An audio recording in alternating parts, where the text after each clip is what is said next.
Настай, мөстэй, жавартай бас газар модтой энэ үеийн мэндийг үзэгч танд айлтгая. Бямгаргийн хөтөлбөр энэ 7 хоногийн дугаарыг эхлүүлж байна. Өнөөдрийн хөтөлбөрийн хувьд бид дэлхийн хамгийн гэсэн үзүүлэлтүүдэд үргэлжлүүлэн танилцуулж, чих дэлдээлхэм, сонин хачин entertainment ньюсээ хүргэхээс гадна хай-тек булан маань технологийн сүүлийн үеийн техник технологийн дэвшлиг онцлон хүргэж байгаа. За мөн уламжлалт болсон бусад булан хуцууд маань ч гэсэн багтсан. Ингээд хамтдаа хөтөлбөрөө эхлүүлцгээе.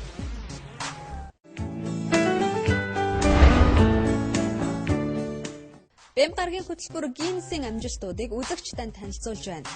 Мэдээж хэрэг Гиннесийн амжилтуудыг бүгдийг нь танилцуулна гэвэл бүтэн жилийн хугацаач багдах байх. Гэхдээ бид хамгийн сонирхолтой, хамгийн хачирхалтай бас хамгийн санаанд багтамгүй амжилтуудыг нь онцлон хүргэж байна. Хүлээн авч үзнэ үү?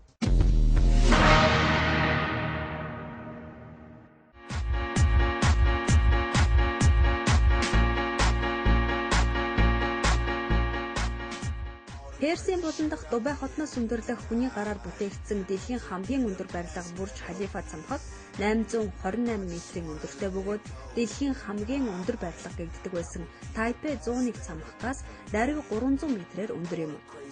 Барилгын ажил эд өрнөж байх үеэр Бурж Дубай хэмээн нэрлэгдэж байсан Дубай цамхаг хожим нэрээ өөрчилж Дубай хурш болох Абу Дабигийн удирдагчдын нэрээр нэрлэгдэжээ. Учир нь Абу Дабигаас дэлхийн хамгийн өндөр барилгыг босгох хацаад үүссэн их үрийг барагдуулахын тулд 10 тэрбум $10 Дубайд бэлгэлсэн юм. Шав тавих ёслолоос хойш 1325 өдрийн дараа нээлтийн ажиллагааг болсон бөгөөд дотоод засал чимэглэлийн ажил одоо хэрн бүрэн дуусах байгаа юм. 828 метрийн өндөр Бурж Халифа цамхгийг 95 км-ийн цаанаас харж болох ба уг гайхамшигт байгууламжид 1044 тансаг зэрэглэлийн орон сууц, офисын зориулалтаар ашиглах 49 давхар, 160 өрөө бүхий Armani брендийн тансаг зэрэглэлийн зочид буудал байрлаж байна. Дунджаар 12,000 гаруй хүн Бурж Халифад ажиллаж амьдарч байна.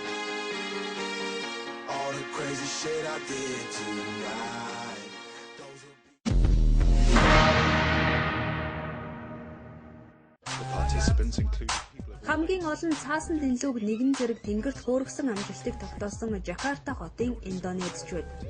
Тэнгэрт дор хаяж 10,000 цаасан тэнлүүг тус хотын иргэд нэгэн зэрэг хөөргсөн байна. Уг тэнлүүг хөөргөх ёслолыг 12 дугаар сарын 5-ны өдөр Анкол Карнавал далайн иргэдээр эрх чөлөөний баярын үеэр үлджээ. Freedom Fightnet Global-ын дээрх баярыг жил бүр уламжлалт болгон зохион байгуулж, Индонезийн иргэд чүргнөөр тэмдэглэж иржээ. Хамгийн олон тэнлүүг нэг дор тэгэд тасралтгүй удаан хугацаанд хөөргсөн гэсэн амжилтаар Гиннесийн номд бүртгэгдсэн уг арга хэмжээний урайнд ногоон хандлага байлаа.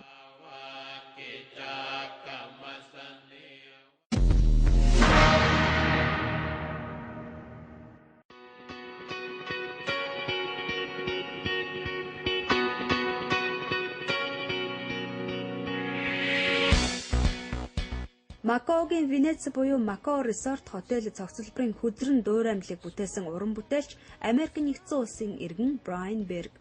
Тэрээр 2010 оны 3 дугаар сарын 10-ны өдөр дэлхийн хамгийн том хөдрөн барилгыг ганц ч цавуу скотч хэрэглэлгүйгээр барьж босгосон бөгөөд урд хожид байгаагүй намжилтаараа Гиннесийн номд багтаж чадсан байна. Нийтдээ 218,792 ширхэг хөдөр ашиглан 44 хоногийн хөдөлмөрөөр энэ гайхамшиг бүтээсэн ба уртаашаа 10 м, өндрөөрөө 3 м, 272 кг жинтэй болжээ.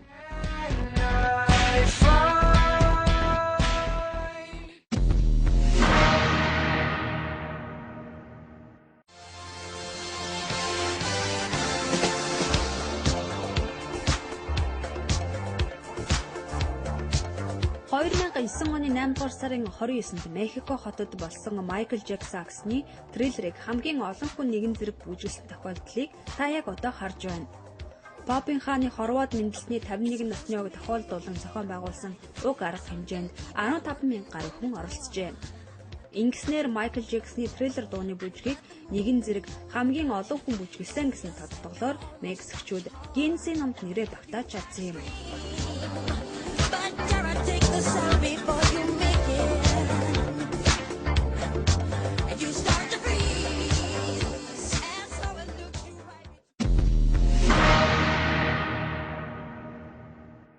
Гадаад сурах хүсэлтэй залуусын хувьд хэлний мэдлэг маш чухал гэдгийг андахгүй мэдж байгаа байх. Сурах хүсэлтэй тухайн орныхон хэлийг тодорхой төвшөнд эзэмшсэн байх ёстойгоос гадна ихсэн төвшөнд буюу магистр, докторийн төвшөнд сурах хүсэлтэй бол англи хэлний мэдлэг маш чухал байдаг.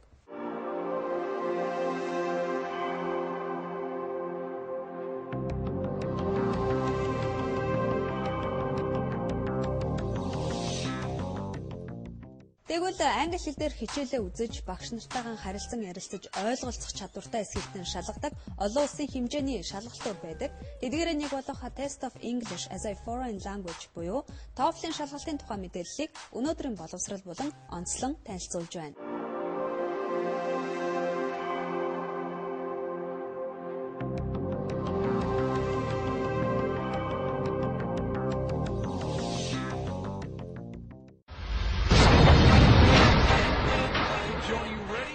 Хэрвээ та англи хэлтэй оронд их сургуульд тэтгэлэгтэйгээр суралцах хүсэлтэй байгаа бол та заавал TOEFL-ийн оноотой байхыг цаад сургуультанд шаардах болно. Ерөнхийдөө гадаадын өндөр хөгжилтэй оронд очиж суралцахад нэг багц материал бүрдүүлж өгөхөөс гадна хамгийн чухал нь таны TOEFL-ийн оноо тэтгэлэг хожих виз гэдгийг надаар хэлүүлдэггүй мэдэх баг. Энэ шалгалтыг ETS буюу Educational Testing Service хэмээх ашигын бус байгууллага боловсруулж зохион байгуулдаг бөгөөд 1964 онд анхны шалгалтаа авсноос хойш өнөөдрийг хүртэл 23 сая хүн энэ шалгалтыг өгсөн гэсэн баримт байдаг. Шалгалт ерөнхийдөө 4 өөр төрөл байдаг. Нэгдүгээрт paper based test буюу цаасан дээрх өгдөг шалгалт. Энэ шалгалтыг бичгийн хэлбэрээр цаасан дээр өгнө. Шалгалтын оноо нь албан ёсны боловч бараг англи хэлтэй орнуудын бүх ихтэй сургууль интернетэд суурилсан TOEFL буюу IBT TOEFL-ийн оноог илүүд үздэг болжээ.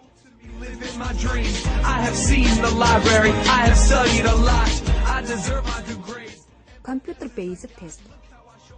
Компьютер дээр суурилсан шалгалт 2006 оны 9-р сард CBT буюу энэ шалгалтын хувилбарыг ашиглахыг зогсоосон байна. Institutional TOEFL буюу албан бус шалгалт бөгөөд TOEFL-ийн шалгалтанд бэлдэж байгаа хүмүүс өөрийн төвшин тогтоох зорилгоор энэ шалгалтыг өгдөг. Internet based test. Энэ шалгалт интернетээр суурилсан бөгөөд та онлайнаар шалгалтаа өгнө гэсэн үг. 2005 онд энэ хэлбэрийг нэвтрүүлж байсан. Өмнөх хувилбарууд болох цаасан дээр өгдөг болон компьютер дээр шалгалтыг хоёуланг нь орлох боломжтой болсноороо онцлог. Гэхдээ цаасан дээр хувилбарыг зарим сургуулиуд болон бүс нутгуудад одоо хүртэл ашигласаар байгаа юм.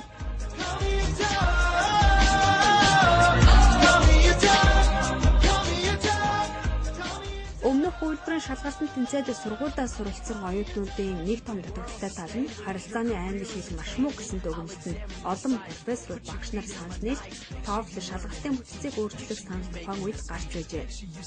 Ингээд шинэ TOEFL-ыг боловсруулсан төвхтэй. Шинэ TOEFL-ыг боловсруулахдаа харилцааны англи хэлээр илүү анхаарлаа хандуулж дөрмийн хэсгийг бүрмэлсэн шалгалтын бүрэлдэхүүн хэсгээс хассан. Гэхдээ дөрмийн хэсгийг хасна нь түүнийг хэрэглэхгүй гэсэн үг биш, харин жисэргээрээ дөрмийг үнэн зөв хурдан шалгангаа хэрэглэнэ гэсэн үг юм. Өнөөдөр дэлхийн 130 гаруй орны 10,000 орчим коллеж сургалтын төвүүд ихтэй сургуулиуд IBT TOEFL шалгалтын оноог эсхийг хүсэж байгаа гадаад оюутнуудаас шаарддаг хүлээн зөвшөөрдөг болжээ. IBT TOEFL-ийн бүтцийн талаар танилцуулъя. IBT TOEFL шалгалт унших, сонсох, ярих болон бичих гэсэн 4 хэсгээс бүрддэг. Унших хэсэг нь 3-аас 5 унших материалтай бөгөөд тус бүртээ хариулах 12-оос 14 асуулттай нийтдээ 60-аас 100 минутанд багтаан гүйцэтгэх ёстой. Сонсох хэсэг нь 6-аас 9 хэсэгтэй тус бүртээ 5-аас 6 асуулттай 60-аас 90 минутанд багтаан энэ хэсгийг хариулж дуусгах ёстой. Эхний 2 хэсгийг хийж гүйцэтгэж дуусаад 10 минутын завсарлага авдаг. Үүнээс үргэлжлүүлээд ярих хэсгийн шалгалт орж ирэх бөгөөд гүйцэтгэх даалгавар нь 6 асуулттай нийтдээ 20 минут энэ хэсэгт өгөгдөнө. Хамгийн сүүлийн хэсэг бол бичих хэсэг. 2 бичих даалгавартай сэдвүүдийг цаанаас нь өгдөг, нийтдээ 55 минут байдаг. Шалгалтын онооны тухай. IBT TOEFL-ийн хувьд тгээс 120 харин paper based test буюу цаасан дээрх TOEFL-ийн хувьд 310-аас 677 хоорондох оноог авах боломжтой. Ихэнх сургуулиуд хамгийн багадаа IBT TOEFL-ыг 61 оноор зөвшөөрдөг бол хамгийн өндөртөө Массачусетсын технологийн институт, Харвард гэх мэт дэлхийн шилдэг сургуулиуд 100 оноор босго оноогоо болгодог. Дундаж статистикаас үзэхэд бакалаврын сургалтанд IBT шалгалт 74.2 болон харин магистрийн сургалтанд IBT 82.6 гэсэн оноог авсан бол хүлээн зөвшөөрөгдөнө. Сургууль бүрийн шалгуур өөр учраас оюутнууд үүнийг анхаарах хэрэгтэй.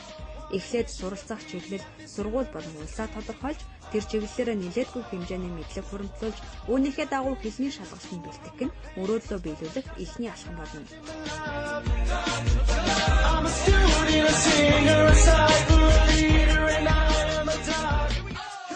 TOEFL шалгалтын оноо 2 жилийн хугацаанд хүчинтэй байдаг.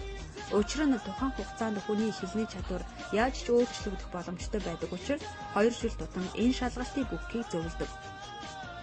Манай орны хувьд шалгалт авах тестийн төвүүд хэд бий. Тэдгээр газруудад очиж бүртгүүлээд мөнгөө төлж шалгалтыг тухайн газарт өгч болно. Хэдийгээр 10-аас 20 $20 үйлчилгээний хөлсийг зарим газрууд авдаг боловч шалгалтаас өмнө туршилтын хувилбарууд дээр ажиллах, компьютерийн лабораторид ажиллах зэрэг боломжуудыг олгох нь бий. Шалгалтын төлбөрийн хувьд $160 байдаг. Үүнээс гадна та өөрөө шалгалтын ETSC.org сайтаар орж бүртгүүлэн шалгалт өгөх газар болон өдрөө сонгоод шалгалтаа өгч болно. Шалгалтаа өгснөөс хойш 14 хоногийн дараа та өөрийн имэйл хаягаар оноогоо харж болох ба таны онооны их хувь шуудангаар 30-аас 45 хоногийн дараа ирдэг. Таны оноог ETS буюу Америк дахь төв шалгалтын газраас 4 ихтэй сургуулиудад илгээж өгдөг үйлчилгээч байдаг юм.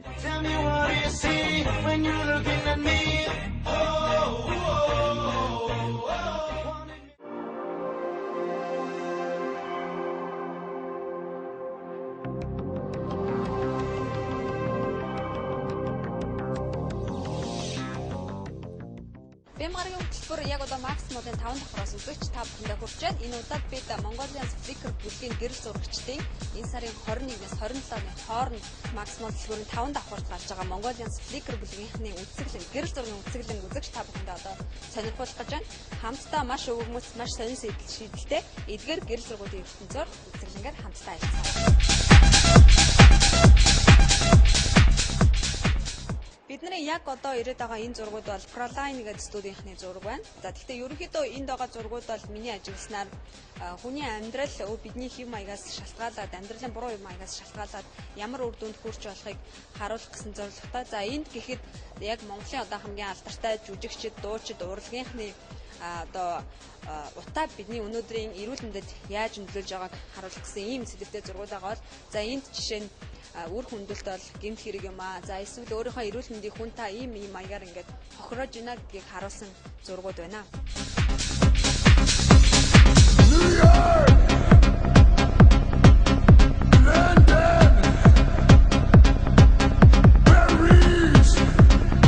За юуны өмнө энэ өдрийн мэндийг хүргэе.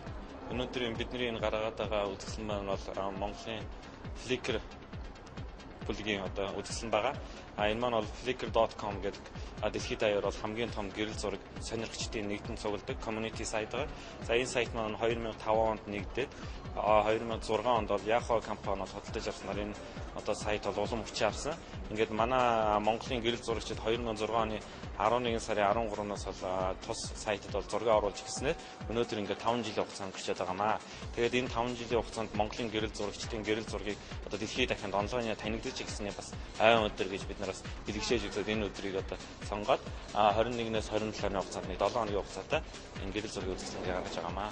Энэ яхахгүй сонирхолтой зүйл. Өнөөдөр яг Монголд одоо нэг дор олон зурагчдыг цуглуулж чадсан сайт маань бол яг энэ flickr.com-ын Mongolian Flickr group хамт 1300 орчим гэрэл зураг сонирхогчд, гэрэл зурагчид одоо багтаад байна. Нийт нэг 18000 орчим одоо яг нэг гэрэл зургийн чиг хамрагдаад байна. За түүнээс гадна энэ сайтын бас нэг давуу тал нь юу гэхээр гишүүд маань өөрсдөө топик үүсгээд тэн дээр бас одоо яг нэг гэрэл зургийн сургалтууд, гэрэл зургийн хадлаа нэгэндээ шүүмжилтээ хандах ч юм уу нэгнийхээ гэрэл зургийн зөвлөгөө өгөх тийм болонгод бол нээлттэй байдгаар манай бүлгийн бол давуу тал байдаг. Би энэс нэгсэндээ суралцсан гэсэн үг шүү дээ. За энд бол янз бүрийн насныхан байгаа. Ихэвчлэн бол оюутан буюу 20 орчим насны залуусыг бол голдоо байгаах гэж би бодож байна хувьдаа. Зүгээр энэ зургуудын хувьд бол нэг 9 төрлөөр бид нар зургуудад цуглуулсан. Тэгээд манайх нь 18000 зургаас бүгдийн тавих гэхээр мэдээж заалны болон багтаан бүх юм хэцүү шүү дээ. Тэгээд энэ байдлаар бид нар тодорхой хэмжээний шалгуур тавиад энэ зургуудаа шүүгээд одоо яг одоогоор нэг 250 орчим зургийг бол энэ дэлгэж тавиад. За мөн манай одоо аавыгаа дагаад нэг эрдэг залуу байгаа л да 7 настай байна. Тэр маань бол тэгээд аавыгаа дагсаар бол гэрэл зураг аваад сурцсан. Тэгээд өчтөрийн бас арга хэмжээндээс ярилцсан. Өнөөдөр бид нөө гэрэл зураг гэдэг бол хүүхдийг багаас нь төлөвшүүлэх, урлагийн мэдрэмж өгөх, хүнийг таних, өөрийнхөө орчныг өөр өнцгөөс харах тэр мэдрэмжийг өгдөгөөрөө бас их давуу талтай гэж үзэж байгаа л да. Манай гишүүдийн бас нэлээд тодорхой хэсэг нь 10 жилийн хүүхдүүд байдаг. Энэ хэсэг зургууд маань за ерөнхийдөө нийгмийн нэг жоохон бараан талыг харуулсан биднэрт бас нэгийг бодуулсан ийм зургууд юм уу гэж миний хувьд харж байна. Энд гэхэд удахгүй сайхан болно гэж бас нэг жоохон гондоохон яваа сэтгэл гондоо байгаа ийм гурван хүүхдийн зураг байна. Тэр дээр гэхэд бас сайхан Монголыг сархтаар андгаалъя гэдэг нэг тийм арх одоо өнөөгийн нийгэм бас архинд живчээд байгаа гэдгийг харуулсан ийм бас өөрөмжшөлтэй зураг байна. Энд гэхэд за сэтгцэн эрүүл мэндийн үндэсний төв гэд бичихтэй. За сэтгцэн эрүүл мэндийн үндэсний төвнийг торны цаанаас нэг ийм л харагдах юм да гэж гэрэл зурагчдын дээр харсан бас зураг байх юм. Энэ бас түрүүний хэсэг дээр гарч исэн утаа одоо бидний өнөөгийн амьдралд ямар эрүүл мэндэд бас ямар сүргээр нөлөөлж байгаа вэ гэдгийг ийм одоо аав охин хоёрын гэвлүүгээ явж байгаа ийм зургаар дүрслэн харуулсан байгаа бол энд бас их сонин зураг байна л да. Унаа гэдэг маш олон хүмүүс өнөөдөр бас ажил төрөлдөө өдөр тутмынхаа амьдралдаа унааг машиныг ашигладаг болсон. Энэ дунд бас машин унж чадахгүй ч гэсэндээ өдөр тутмынхаа амьдралыг зарлуулах гэж зам дээр машинтаа уралдаад явж байгаа ийм бас тэрэгцтэй хүний зураг байх юм. За үүнээс гадна бас энэ самбарыг би онцлмоор байна. Энэ самбар бол за яг спортын агшнууд гэж хэлж болно. Байгалийн гэдэг ч юм уу ямар нэг тийм амьгүй биетийн зураг авахаас илүүтэй спортын агшнууд гэдэг бол яг нэг хором тухайн агшныг зурагчин бол одоо авч чадах ёстой. Тэрийг одоо яг үзэгчдэд хүргэх ёстой байдгаараа онцлог байдаг. Энд жишээ нь за серфинг хийж байгаа залуугийн зураг байгаа бол тэр дээдл дээр те барианд орж байгаа тамирчны, гүйлтийн тамирчны сэтгэлийг харуулсан одоо цор ганц юм агшны зураг байх жишээтэй. Эсвэл тэр дээр нэг гол оруулах гэж хичээж байгаа хөл бөмбөгчний зураг байх жишээтэй ч гэдэг юм уу. Энэ мэтчлэн энд тавигдсан үзэглэл нь маш олон сонирхолтой, маш олон өвөрмөц юм зургууд байгаа. Нийтдээ 300 гаруй зургууд байгаа. Үзэгч та бүхэн бас энэ зургуудыг ирж сонирхороо гэрэл зургийн ертөнцөөр аялаараа. Үүнээс гаднаас Монголын одоо залуучууд, өнөөгийн залуучууд маань гэрэл зургийг хэрхэн сонирхож, өөрсдийнхөө чөлөө цагийг хэрхэн зөв боловсон өнгөрөөж байгаа, ертөнцийг бас өөрсдийнхөө нүдээр хэрхэн харж байна гэдгийг нэг сонирхоод үзээрэй. Ингээд Бямгаргийн хөтөлбөр үргэлжилж байна. Гэрэл зургийг бол үндсэн аялжуулалтын мэргэжлийг сонгож аваад түүгээрээ өдөө орнод явж байх үедээ 2003 оноос гэж сонирхоод 2008 онд бол аялжуулалтын гэрэл зургийн сургалтанд суугаад түүнээс хойш ерөнхийдөө гэрэл зургийн нэлээд ихэвчлэн одоо болж байгаа тийм. Миний үзэж байгаа энэ самбар маань бол портрет төрлийн зургийн юм дээр хамт дээр. Энэ зурган дээр энэ самбар дээр бол нэг 3 зургийг бас онцолж ярих гэж бодоод байна л да. Жишээлбэл тэр хамгийн дээр байгаа амаа тагласан өсгөн зураг байгаа. За энэ маань бол одоо яг нь манай энэ Flickr группийн анхны шинжилгээр бас тэргүүн баримтжсэн портрет зураг. Энэ зураг маань болохоор манай Inquire гэдэг зурагчны одоо өнгөрсөн жилийн одоо Flickr-ийн шинжилгээ гэрэл зургийг үзэсгэлэнээс төрүүлж ирсэн. За энэ нэг зураг маань бол портрет төрөл бас нэг нэлээд өрмөц төрлийг харуулж байгаа. Та бүхэн харж байгаа. HDR буюу одоо гэрэл зургийн одоо шинэлэг нэг төр төрх ороод ирсэн байгаа. Энэ маань бол бүх зургийн деталуудыг бол нарийн сайн гаргасан. Өөрөөр хэлбэл гэрэл сүүдийн тэмцвэртэй байдлыг одоо өөрчлөх маягаар одоо деталуудыг нарийн гаргаж байгаа. Ийм нэг зураг байгаа. Манай одоо энэ Arucomo гэдэг залуу бол яг энэ төрлөөр одоо Монголд бол тагнаад байна. Энэ нь Flickr группийн зурагчид анхандаа бол харсан болгоно авдаг тийм хүмүүс идэв юм. Сүүлдээ одоо өөрийн гэсэн төрөлтөө болж ирдэг. Тэрнгээр бас одоо гэрэл зургийн төрөл жанраараа хуваагддаг найз нөхдөд бол тийм нэг давуу тал байна. Манай гэрэл зурагчид бол энэ сургалтанд манай энэ бүлэгт нэгдснээр бол хамгийн сайн сургалтын чаддаг гэдгээр бидний их даваа. Өөрөөр хэлбэл аппаратыг одоо хамгийн тэр акшинг алдахгүй байхын тулд энэ дээр яаж зөв захиргаагаа хийсэн бэ гэдгээ одоо яах нь тэр хүн чадвартай болж байгаа гэсэн үг тийм. Энэ үзэсгэлэнд тавигдсан зургууд гэрэл зурагчны нүдээр ховоо ертөнц хэрхэн харагддаг. Тэр жижигхэн деталь бүхэн бас ямар утга учиртай байдгийг зам орчин үеийн хүүхэд залуус маань чөлөө цагаа хэрхэн одоо үр бүтээлтэй зөв өнгөрөөж байгаа гэдээ энэ бүхнийг нэгтгэж чадсан гэж миний хувьд дүгнж хэлэхээр байна. Үзэгч та бүхнийг ч гэсэн бас энэ үзэсгэлэнт хүрэлцэн ирж өөрсдийн нийгмийн оюун ухаанаа цөөн хідэн хормж гэсэн баясгаарай гэж урих байна. Ингээ Бямгаргийн хөтөлбөр үргэлжилж байна.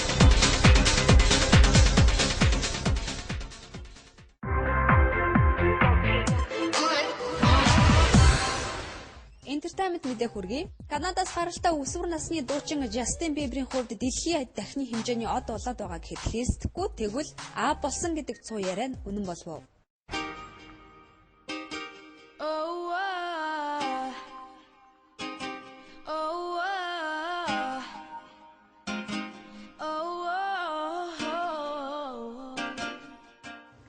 Justin Bieber-ийн хувьд хэцүүхэн 7 хоногуд үргэлжилсээр түүний үнэн ч шүтэн бичлэгч Mariah Yeater өөрийнх нь хүүхдийн аав Justin хэмээн олон тушуухан тариад байна. Тэгвэл энэ хэргийн эсрэг Justin арга хэмжээ авч New Jersey хотно эцэг тогтоолгох сорилыг өгчээ. 17 настай pop одын хувьд маш нууц нөхцөлд уг сорилыг өгсөн бөгөөд Mariah Yeater-ийн шүүхэд гаргасан зарга үүнтэй зэрэгцэн хүчингү тооцогдоод байгаа юм. Гэсэн хэдий ч шүтэн бичлэгч охин дахин шинэ шүүгч хөлсөлж авсан байна. За үүний эсрэг Justin-ийн хуульчдын баг түүнийг хамгаалж бурууг үг нь нотлохын тулд байж болох бүх арга хэмжээг аван ажиллаж байгаа юм. Justin-ийн зүгээс би өөрийгөө хэн нэгний бай болно гэдгээ ямагт мэддэг. Гэхдээ би хизэж хохирогч болохгүй. Энэ бол би биш хэмээн ярилцлагадаа дурджээ.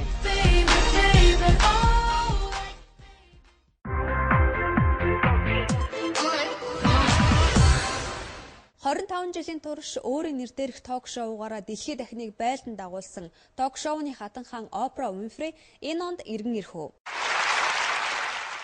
Ток шоуны хатан хаан Oprah Winfrey өөрийн амьдралд шинэ хуудсыг нээж телевизийн студидд иргэн ирж байна. Энэ удаад тэрээр дан алдартнуудтай ярилцах шоуг хийжээ. Жил хүрэхгүй хугацааны өмнө тэрээр Oprah Winfrey шоугаа өндөрлж байсан билээ. Харин шинэ шоуныхын хувьд ирэх 1-р сараас цацагдж эхлэх юм байна. 2 цагийн хугацаатай үргэлжлэх шинэ шоуны эхний дугаарт Aerosmith хамтлагийн гослол дуучин Америкийн шүтэн тэмцээний шүүгч Steven Tyler-тай New Hampshire дэх гэрт нь ярилцсан байна. Steven Tyler-ийн хувьд харт амхинд донтож байсан хайрын амьдралынхаа тухай хийгээд Америкийн шүтэний шүүгч хийх болсон талаараа дэлгэрэнгүй ярьжээ. 25 жил би студид сандалд хадаатай өнгөрүүлсэн. Харин би дараагийн хуудас руу шилжиж хизээнээс илүү аз жаргалтай хөгжилтэй байна хэмээн Oprah сэтгэлээ илэрхийлсэн байна. Oprah's next chapter, series premiere January 1st, only on OWN.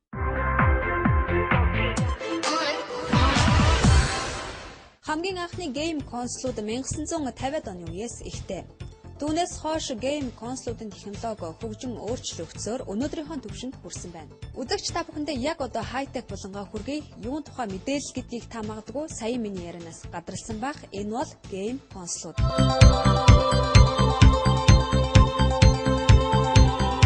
Амралтай өдрийн үзэгчтэй өнөөдөр та бүхэндээ мөнгөн бор IT Store дээрээс дэлхийн зах зээл дээр хамгийн сүүлийн үед зарагдаж байгаа видео тоглоомч буюу консолуудын талаар мэдээлэл хүргэхээр өнөөдөр бэлдсэн байгаа. За ингээд хамгийн эхний та бүхэнд танилцуулах консол бол хамгийн одоо консолын анхдагч бол PlayStation консолын талаар танилцуулъя гэж бэлдсэн байгаа. За PlayStation консол бол 3 загвар гарсан байгаа. Хамгийн анх 1999 онд төсөл нь боловсруулж 2000 оны хавцаа PlayStation 1 гэсэн консолыг Sony корпорациас гаргаж ирсэн. Харин түүний дараа PlayStation 2 буюу энэхүү консолыг сайжруулсан PlayStation 1-ийн оронд одоо сайжруулсан дүрс зургалтай PlayStation 2 гэсэн консолыг зах зээл дээр гаргаж бас нэлээд их нэр амжилтыг дагуулсан энэ PlayStation 2 гэсэн консолыг 2003 оны хавцаа дэлхийн зах зээл дээр гаргасан байгаа худалдаанд. За тэгээд PlayStation 2-ын хувьд өмнөх загвараас CPU болон графикийн хувьд хамаагүй сайжирсан хэлбэрээр зах зээл дээр гарч ирсэн бол харин сүүлд одоо хамгийн сүүлийн үед одоо PlayStation 3 гэсэн энэхүү консолыг дэлхийн зах зээл дээр гаргасан байгаа. Энэ консол өмнөх загваруудаас юугаар ялгаатай гэвэл Blu-ray 3D уншдаг. За мөн Blu-ray тоглоом уншдагаараа бусад консолуудаас бас ялгарх давуу талтай. За мөн өөр дээр hard diskтэй. За тэгээд PlayStation 3-ын хувьд бас 2 удаа шинжлэгдэж байсан. Өмнөх загвар нь болохоор бүдүүн одоо fat буюу бүдүүн гэсэн загвартаагаар гарчсан. Гэхдээ тоглуулагч одоо дотоод ангийн хувьд бүгд яг ижилхэн гарч байсан. (2005)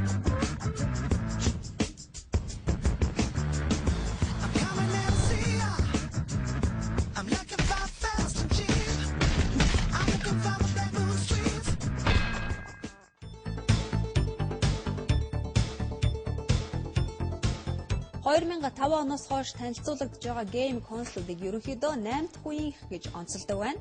За урд өмнө нь ямар нэг удирдлагатай түүгээрээ дамжуулан тоглодог байсан бол харин өдгөө хүний биеийг хөдөлгөөн эрүүл мэндийн ач тусыг бодоод тоглогч өөрөө заавал хөдөлдөг, үсэрч хараадаг.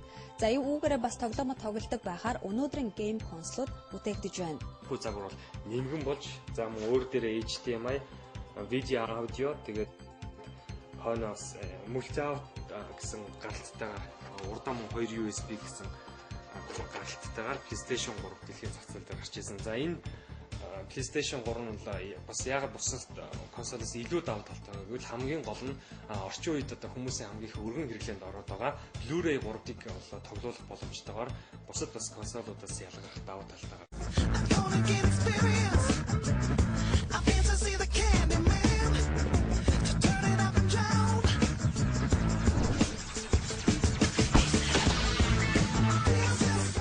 PlayStation 3-ын консолийн гарны хувьд гэх юм бол ерөөсөө PlayStation консол бүгд нэгд ч удаа гарныхаа загварыг сольж байгаагүй. Гарны загвар байн хатгалцсан байдаг.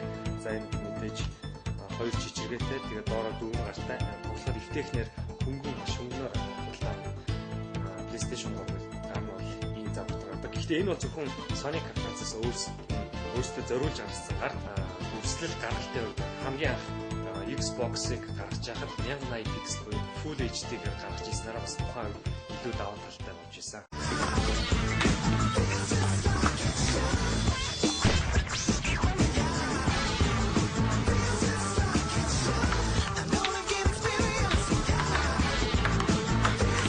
За PlayStation 3-ын хувьд бол үндсэн зэсний хувьд бол Xbox 360-тай нэг ижил одоо өөрөөр хэлэх юм бол зураг харуулах горим, за тэгээд дуу тавих горим, кино тоглох горим, тоглоом тоглох горим гэсэн үндсэн зэстэй байгаа. Тэгээд Xbox 360-аас дутагдaltaй тал нь гэх юм бол өөрийн тоглогчийн гэсэн аватар үзэх боломжгүй. За мөн Xbox 360-тай адилхан онлайнаар тоглох боломжтой. Тэгээд интернет хайлтын систем, Wi-Fi-г өөр дээрээс зөвлөж өгсөн байдаг. За тэгээд дотоод хүчин чадлын хувьд гэх юм бол 8 цөмтэй процессор, за тэгээд 160, 250, 320 гэсэн хаарднуудаас сонгох боломжтойгоор худалдаад гардаг. За PlayStation 3-ын хувьд өмнөх жил 2010 оны Electronic Expo Entertainment үзэсгэлэн дээр PlayStation 3-т зориулсан энэхүү Move гэсэн төхөөрөмжийг гаргасан байгаа. Энэхүү Move гэсэн төхөөрөмж нь ямар учиртай юм бэ гэвэл хэдийгээр удирдлага барьж байгаа ч гэсэн Xbox 360-аас хөдөлгөөн мэдрэх хувьд арай илүү. За тэгээд бас тоглоомуудын хувьд бас зураглал сайтаагаар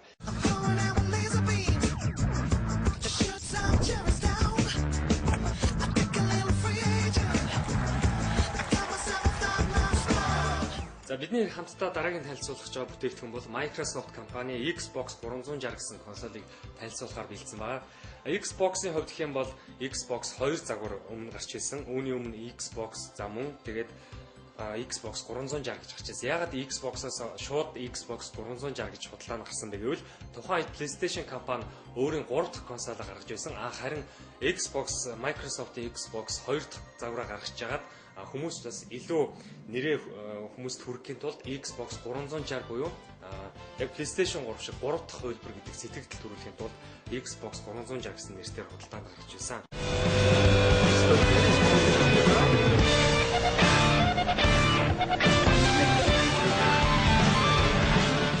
За тэгээд Xbox 360-ын хувьд бас дотроо өөрөө 2 удаа шинжилэгдэж байсан. Энэний өмнө Arcade гэсэн цагаан өнгөтэй, ерөнхийдөө цагаан өнгөтэй энэс арай бас том хэмжээний тийм загвар гарч ирсэн. Энэ бол сая 2010 оны Electronic Arts дээр танилцуулсан Xbox 360 гэсэн хөлбөр гарсан байгаа. За бас Arcade бас дотроо 2 янз байдаг.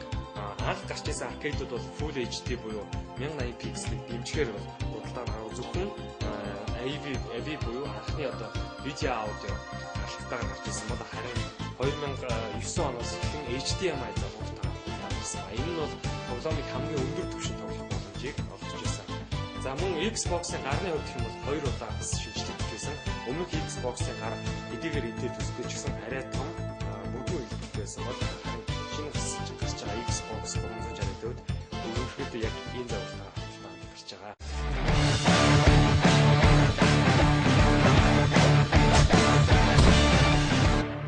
За Xbox 360-ын одоо доторх харагдах байдлын хувьд гэх юм бол My Dashboard буюу одоо хамгийн ихэнд Mind яг одоо ингээд тоглоом хийсэн бол тухайн дискийн мэдээллийг харуулах цог. За мөн тоглогчийн өөрийнх нь хувийн мэдээллийг харуулах цог. За тэгээ wireless сүүлд одоо гасан Steam загвар дээр Xbox 360 өөр дээр Wi-Fi суурилж өгсөн байна. За мөн энэ тоглоомын жагсаалт гэсэн ийм цог харагдах цог байна. Xbox 360 бас одоо флашнаас зураг үзэх боломжтой байдаг. Мөн Windows компьютеруудтай холбогдож одоо бүхий л төрлийн Windows дээр одоо компьютер дээр байгаа мэдээллүүд бас үзэх боломжтой байдаг. За энд мөн гэр бүлийн тохируулга буюу хэрвээ таны хүүхдээ 18-аас доош насны хүүхдтэй бол за тухайн Xbox дээр хэдэн цагаар тоглох, за тэгээд ямар насны тоглоомуудыг тоглох хийж түгжих боломжтой. Тэгээ энэ системийн сэтгүүл буюу одоо Xbox-ын тохируулга гэсэн.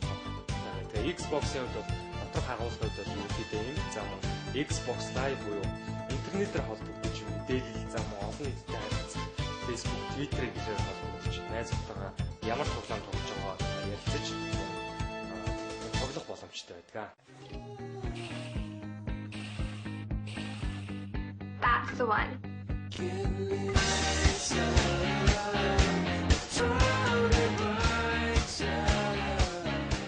За Xbox 360 өмнөх 2010 онд Electronic Expo Entertainment үзэсгэлэн дээр Xbox зориулсан дагалдах хэрэгслийг бас судалтаанд гаргасан байгаа. Энэ бол Xbox 360 зориулсан Kinect гэсэн энэхүү камерыг гаргасан. За тэгэхээр энэ Kinect нь яг ямар учиртай зүйл вэ гэх юм бол тоглогч өмнөх одоо Xbox 360 дээр та ямарваа нэгэн гар тоглоомод тоглох удирдлага барьж тоглох гэсэн бол энэхүү төгөөрөмжийг ашигласнаар та өөрөө удирдлага болж шинэ тоглоомуудыг тоглох боломжтой. Жишээ нь юм бол теннис, гольф, за тэгээд зодоонтой төрлийн тоглоомуудыг та тоглоом дотор өөрөө орж, биеэрээ орж тоглох энэ шинэ давуу талыг энэхүү Kinect камер одоо Xbox дагалдах хэрэглэсэн болсон. Kinect камерыг бас 2010 онд Xbox 360-д зориулж Microsoft гаргасан байгаа.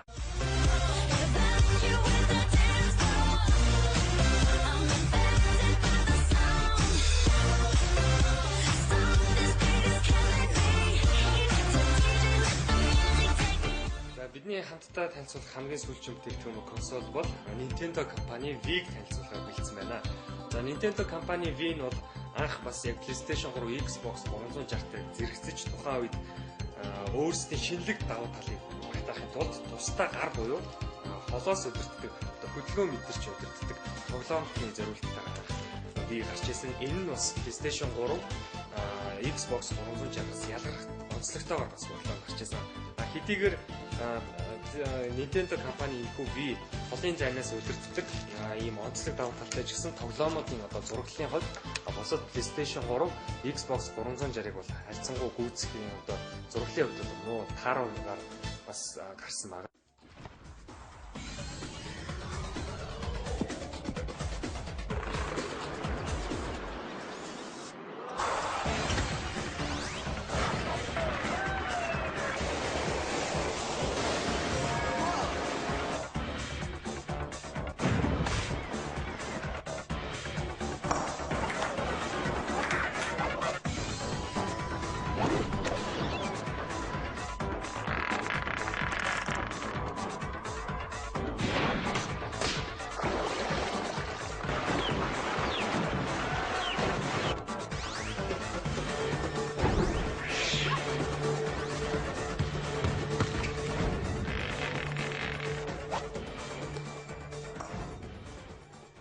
За энэхүү консолуудын тоглоомын хувьд гэх юм бол PlayStation 3-ын хувьд Blu-ray буюу 50 GB багтаамжтай дискэн дээр тоглоомууд нь худалдаанд гардаг байгаа. За харин Xbox 360-ын хувьд DVD стандартын 9 GB хэмжээтэй дискэн дээр худалдаанд гардаг. За бас Nintendo-гийн хувьд 8 GB-ийн DVD гэсэн форматн дээр эдгээр консолуудын тоглоом бол худалдаанд гардаг байгаа. За тэгэхээр эдгээр консолуудын тоглоомны хувьд гэх юм бол Xbox 360, Nintendo-гийн Wii бол хуулбар тоглоом унших боломжтой чип гэсэн зүйлийг консолдоо суулгадаг байгаа. Харин PlayStation 3-ын хувьд бол чип гэсэн одоо өөрөөр хэлбэл хуулбар тоглоом бол унших боломжгүй байдаг. Зөвхөн оригинал диск, Blu-ray дискүүдийг унших боломжтой байдаг. За тэгээд Nintendo-гийн Wii ч гэсэн хуулбар тоглоом уншдаг. За тэгээд сард ойролцоогоор эдгээр консолууд дээр 6-аас 12 шинэ тоглоом компаниудаас үйлдвэрлэж худалдаанд гаргадаг байна. За ингээд өнөөдөр мөнгөн бороо IT Store дээрээс дэлхийн зах зээл дээр зарагдж байгаа хүүхэд залуусын хамгийн их сонирхож байгаа видео консолуудын талаарх мэдээллийг хүргэлээ. Ингээд мөнгөн бороо дэлгүүр дэлхийн техник технологийн дэвшлиг хамгийн түрүүнд та бүхэнд хүргэх болно.